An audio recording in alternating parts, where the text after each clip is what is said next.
Good afternoon or good evening now.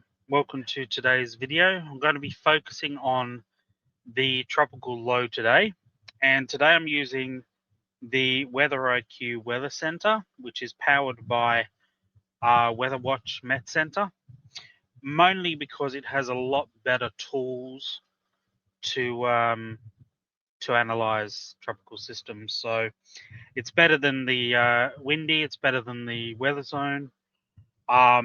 So yeah, I'm just using that. And before I start today, tomorrow's video when I do another one could completely contradict what I'm saying today. This is all based on the data available as it stands today.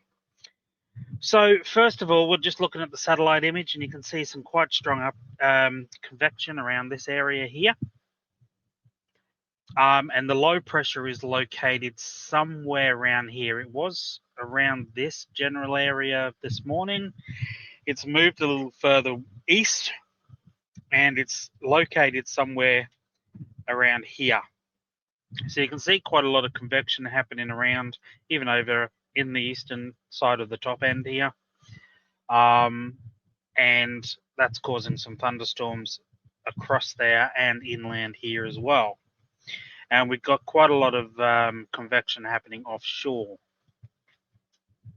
So, as I said in the text on my page, that it's going to be a lot to talk about. There is basically, not getting too technical into it, because that's what other people do, and I'll leave them to do the technical stuff. I'll just give the basic rundown of what's could happen. So, in the next couple of days, we're expecting this system to move either in a northeast direction or an east direction. There is also the chance that it could actually just suddenly go north, although currently that's not really the favored track. It seems to be pushing on that easterly track right now. But we are expecting it to start to turn into a northeast and kind of go north of the Tiwis and out towards north of the Coburg Peninsula. Now that's where models divert. Now EC modeling is being really aggressive with this system, pushing it north and then pushing it back south again and developing it into a tropical cyclone by tomorrow afternoon. And sending it into the Kimberley is quite a strong system. That at this stage is probably not the likely scenario. I mean, it's a possibility, but just going off real world data and what it's been doing, it's probably not going to suddenly do this weird act and go on that kind of track. Other modeling like GFS has it staying right off the coast as a low and not developing at all, which is a bit of a contradictionary. It contradicts what GFS first said, and this is my point earlier on with this system before it even formed, is looking at GFS in 15 days' time really is not good, and relying on anything past a few days. Because now GFS is completely backflipped on those earlier predictions and has it staying offshore as a really a weak system, so a tropical low. Now that scenario is unlikely as well. Now, other modeling like the AI modeling has, and I will go through these and show the track of it in a moment, but I'm just wanted to discuss the outcomes before I actually show you. The AI modeling, has not been programmed properly to get intensities of cyclones. So they generally do the opposite to EC, even the EC AI, and will undercook systems. So what the AI is showing is it will be a weak system, and it will impact down in the Arnhem Land over here. That once again is an unlikely scenario, but a possible scenario. At this point, even though modeling isn't quite showing it, although I will show the TC track thing that Weather IQ have in a little while, but the most likely outcome will, I think, will be a combination of the EC extreme outlook and the AI not so extreme outlook. So this seems to be what the track map that I will put up here in a moment is saying also. So it's kind of the same thing where you have a story from someone. There's their side, there's the other person's side, and the truth is usually in the middle. At this stage, that's kind of what I'm seeing with this system as well. I don't think it will be extremely strong, and I don't think it's going to be extremely weak. So it'll be somewhere in between. Now, the strength of the system in the next couple of days will dictate where it goes. So if we do end up with that EC outlook and it strengthens really rapidly, which is highly unlikely, then it will stay and move west-southwest, straight down into the Kimberley. And that's what some EC models are showing. Now, if it remains weak, like is the most likely scenario, so gradually intensifies, it will move a little bit further east. And then when it does its southerly shift, which is going to happen, it will either come across down here, or just to the west of Darwin. So they're currently my best guesses for where this thing will head.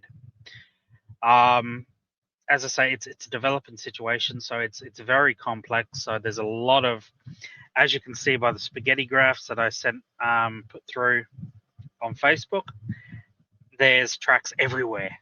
So it's really there's no consensus of where it's going to go at this point.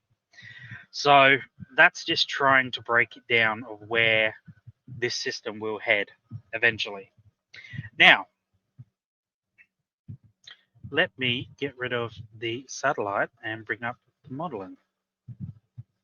Okay, so currently we're on EC AI.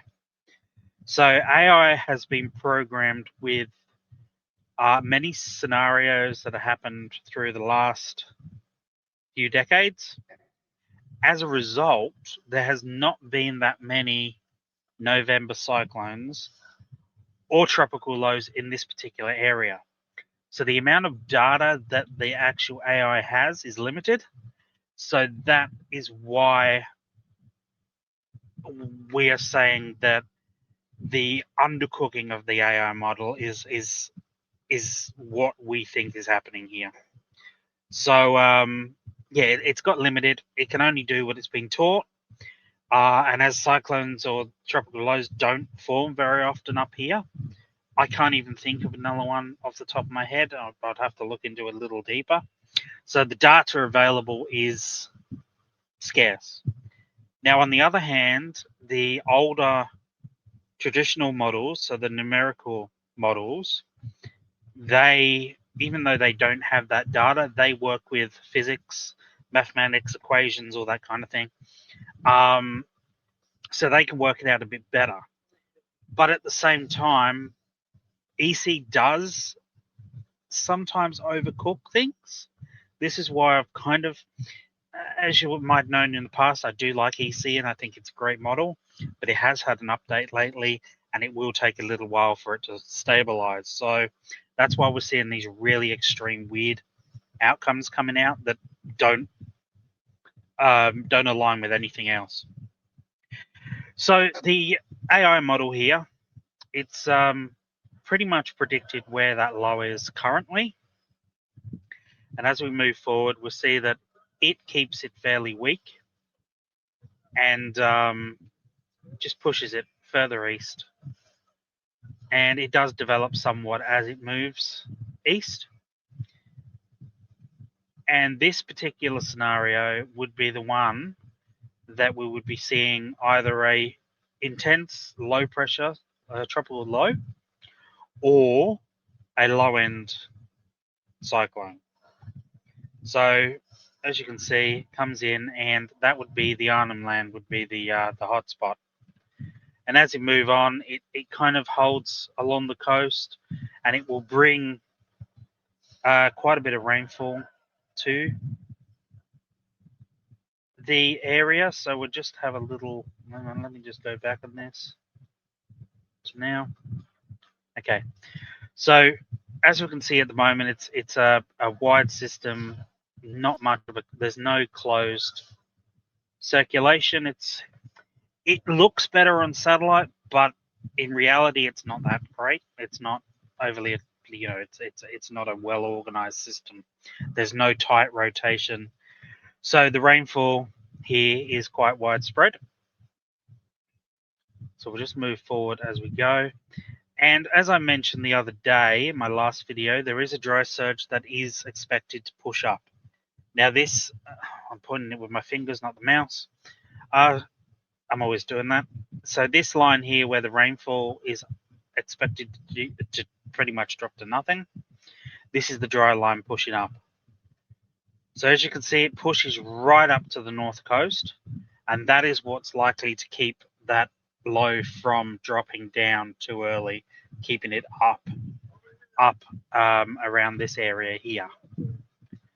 So as we move along with the rainfall, and as I said earlier, it does, as it moves east, it does organize itself a little better in this scenario. And as it comes in, that tightening is quite apparent with that rainfall in the middle here being very tight to the center of the system. And as it comes across, obviously it weakens, and that rainfall then expands out further. So that's the AI modeling that is unlikely at this stage. So what we will do is we'll go to the other side of the scale, and we will visit EC's crazy outlook. So looking at the wind, there's even EC right now. Oh, it's 3 a.m. this morning. Let's bring it to approximately now. EC has the low approximately where it is now. I think it may be a little further east than this bottle showing on here. And as you can see, EC, as we move forward, has it moving east, northeast a bit, but sooner. And then it takes that northerly track more. So this is where it could develop quickly if this scenario was the one that took over. And as you can see, the surface winds are quite strong, and it's putting it as a cyclone quite early on, even within the next 24 hours, which is highly unlikely. The conditions out there are not conducive to a system that large. I mean, a system that strong that quick. So EC has the big extreme one, which takes it well away from Darwin and on top end, meaning that once it does go up north of the Tiwi Islands, weather in the Northern Territory would decrease. We may get a few convective showers on the feeder bands over here, but for the most part, the worst of the wind and the rain will stay offshore. So if you're boating out there and this scenario does happen, good luck with that. Don't go boating. It would be quite crazy out there. Let's just bring it forward a little bit more. So as you can see, the EC model had it coming at quite a significant cyclone towards the north east Kimberley. Now, so I was saying about that middle ground. Okay, so it's right. So as I was saying, the middle ground area. So this, let's get rid of the modeling. this is the middle ground track, so that it goes up northeast, so it comes across on that easterly track so far, and then gets pushed up to the northeast. Now, this is a result of a tropical ridge that is pushing it from this side and this side up, and then that ridging, when it changes, it will then it comes up more around here, and so in that result it will start pushing it to the southwest. So this is the middle ground track, as I mentioned, and this is probably the most likely scenario at this point. So this is very much between the extreme EC and the overcooked EC and the undercooked AI modeling, which will bring it either over the Coburg Peninsula, just between the Tiwi Islands and the Coburg Peninsula, and down. If it carries on that southeast track, it could go over the Tiwi Islands and just to the west of Darwin, or it could drop down a little bit south and come in over the Gum Point Peninsula, down inland of Darwin through here, or it could just go straight over the Tiwis and a little bit further west of Darwin. So there's a few outcomes that we really don't know which will happen as yet. We should have a better idea of the track of this cyclone or low. Now the outlook here is a category 2, maybe a category 1 or 2, but we really can't say for sure just yet. However, in the next couple of days, once we see which way this actual low tracks, by Tuesday, Wednesday, we should have a better idea. So if it's further north, it's probably going to come back over the northeast Kimberley here. If it's further east, it's likely to come across over on the Arnhem district over here. Or if it's middle ground again, so it comes up on this close to this track, then it will come down on that middle track, as this track map here is. This is an unofficial track map as far as I'm aware. I'd say this is more weather IQ based track map here, but it does seem to be close to what reality more than likely would be, given the data that we've got now. So as you can see, and it's very complex. The spaghetti charts have lines everywhere. If you give me a sec, I'll bring those up. So here we go with the this is the GEFS. So it's the GFS assembles. And as you can see, this is different to the one that I actually posted on Facebook because it's updated since. But you can see there's tracks everywhere. So it's really, really, it's up in the air, basically, like currently. And I'll bring up another one to show you. Now, the next model here is the GEPS. So it's like a relative of GFS. And as you can see with the other, same as the others, the next 24 hours, the margin of error is pretty low. But as we get past that 24-hour section, it just goes everywhere. So what we do know is somewhere between the northeast Kimberley and the eastern Arnhem Land, there's going to be a tropical system. Where it exactly will go, there is no alignment whatsoever. With this particular modeling, which I got off Tropical Tidbits, as you can see up here, it's favoring more of the assembles are favoring that middle ground. But does that mean that's where it will go? No. Even though that's currently where I think the system will go, doesn't mean that that's where the system will go. it is a very complex situation, as you can see by this margin of error. That is, it's massive. The cone would be right around there, pretty much. So yeah, it's very, very up in the air where it will go after 24 hour. After the 24-hour point. Now I will bring up next EC tracks. So this one right here is the EC assembles, and as you can see, once again, even the EC, it doesn't know. It's got no idea, not a clue whatsoever. Modeling is just so out of alignment, and so I mean, even the EC has actually, looking by this modeling, that original big cyclone going straight into the Kimberley has been decreased. I'd say that is that line right there. But as you can see, the actual assemble runs have more tracks over on this side than they do on this side.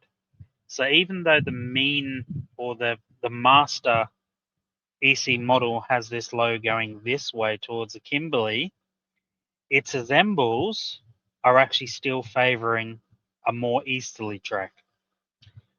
So this again reinforces that idea that that we will see that middle ground. Like I've tried to say, this is a crazy situation with so many possibilities that to actually even specify that this is aligned or set in stone is ridiculous. So that's why I wanted to do this video instead of a text thing to outline how incredibly insane these track outlooks are. Because yeah, it's I don't think I've seen a system quite this bad for a while. We usually see this in the Gulf of Carpentaria. Gulf of Carpentaria was like the worst place in the world for erratic cyclone tracks. This particular system is even giving the Gulf of Carpentaria a run for its money, I think. So as you can see, like, we're definitely going to see something between the northeast Kimberley and the eastern Arnhem. Even EC is even playing with the idea of having a coastal crossing down on the Carpentaria area of Northern Territory down here. So yeah, it's absolutely crazy.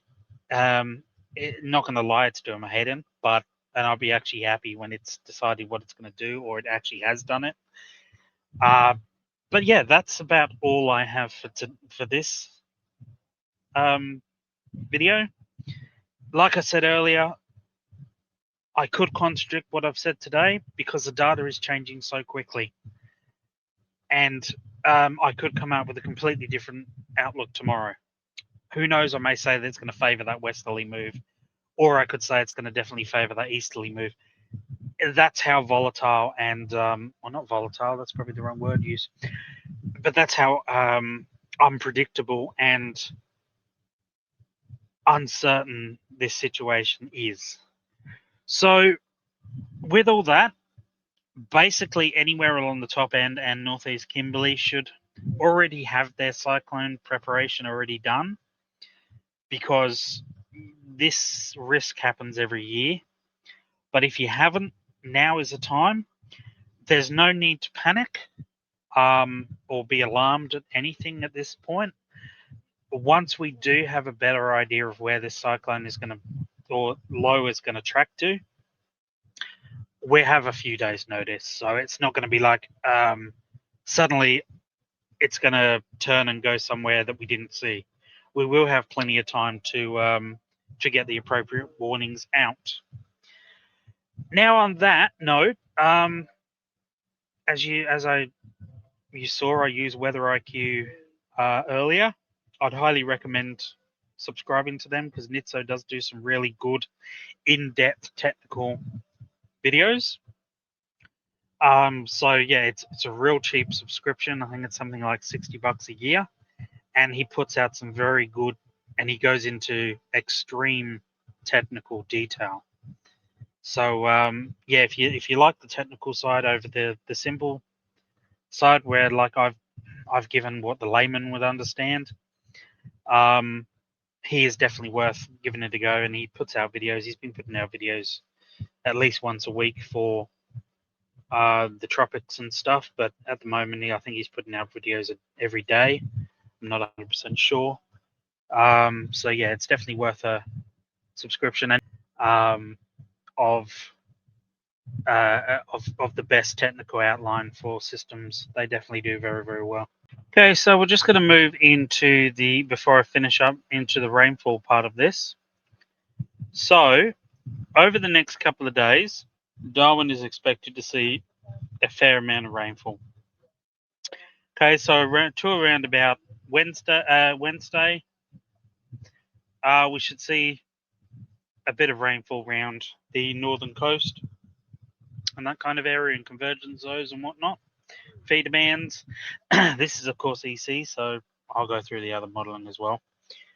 And as we move across past Wednesday, Thursday, and Friday, we'll see a decrease in rainfall. So there could be still a few showers around, depending on where the low sits. But for the most part, rainfall will ease up over the top end because of that dry surge. So we will. So it's really hard to say. We will see that decrease, but how long it lasts is completely dependent on how long that dry air comes in and where that low goes. So as you can see, we're up until Thursday. The EC scenario sees a fair bit of rain, 100 mil, 125 mil around the Darwin area, whereas other models show a different amount. So this is up until Saturday. Okay. And because GFS thinks that the low will remain way offshore, there's less rainfall. So you get that decent rainfall for a few days, then it eases off before building back up next weekend. So once Wednesday gets here, when that rainfall eases up, we have a few days of quietness in the top end before that rainfall does return. Wish it would stop resetting that. And we'll just look at the AI modeling, and it's pretty much the same. Get a bit of rainfall over the next few days, and then as you'll see, it's not increasing a huge amount until we get to the weekend, where then it will increase. And once again, where the worst is depends on where this low goes. So obviously, if it does do that mid-track and comes straight over down here, or down here, or even down here, then the rainfall, this high rainfall area where the AI model has the low tracking, will be closer to the west. If it goes down here, then this high rainfall area will be even further west. So it's hard to say exactly where we're going to get rainfall, but what we do know for now is going to see a little increase for the next few days, and then it will drop off later in the week and build back up again on the weekend. So once again, thank you for watching, and do give Weather IQ a look. They are fairly cheap for what you get. And until next time, have a good one. Thank you. Bye.